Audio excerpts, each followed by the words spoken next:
السلام علیکم ورحمۃ اللہ۔ آج ہم بات کریں گے خواب میں قربانی کرنا، قربانی کرتے دیکھنا یا قربانی کا گوشت دیکھنا یا کھانے کے حوالے سے۔ دیکھیں اس کی مختلف صورتیں ہیں اور پھر ان کی مختلف تعبیریں ہیں۔ خواب میں قربانی کرتے ہوئے دیکھنا نیک بختی کی علامت ہے، بیٹا پیدا ہونے کی علامت ہے، اگر بیمار ہو تو شفا ملنے کی علامت ہے، اگر قید ہے تو رہائی پانے کی دلیل ہے۔ اسی طرح خواب میں اپنے گھر والوں کو قربانی کرتے ہوئے دیکھنا، خواب میں اپنے گھر والوں کو قربانی کرتے ہوئے دیکھنا یہ رزق میں برکت اور خاندان کے لیے خیر و برکت کی علامت ہے۔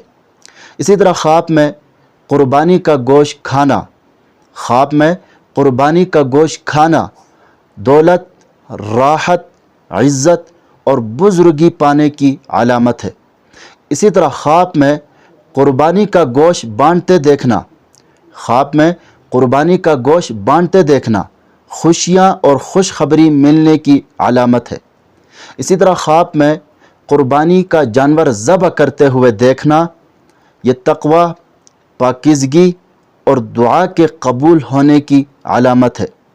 خلاصہ کلام یہ ہے، خواب میں قربانی کرنا یا قربانی کا جانور دیکھنا زیادہ تر نیک بختی، خوشخبری اور کامیابی پانے کی علامت ہے، اور یہ خواب عام طور پر رزق میں کشادگی، قرض سے نجات، بیماری سے شفا، دعا کی قبولیت اور حاجات پوری ہونے کی بشارت دیتا ہے۔ مزید خوابوں کی تعبیر جاننا چاہتے ہیں تو ہمارے چینل پر آپ کو ہر قسم کے خوابوں کے مستند اور مفصل تعبیر بالکل آسان اور واضح انداز میں ملے گی۔ خوابوں کے راز جاننے کے لیے ہمارے ساتھ جڑے رہے، چینل کو سبسکرائب کرنا نہ بھولے گا۔ اپنا ضرور خیال رکھے گا۔ اللہ حافظ۔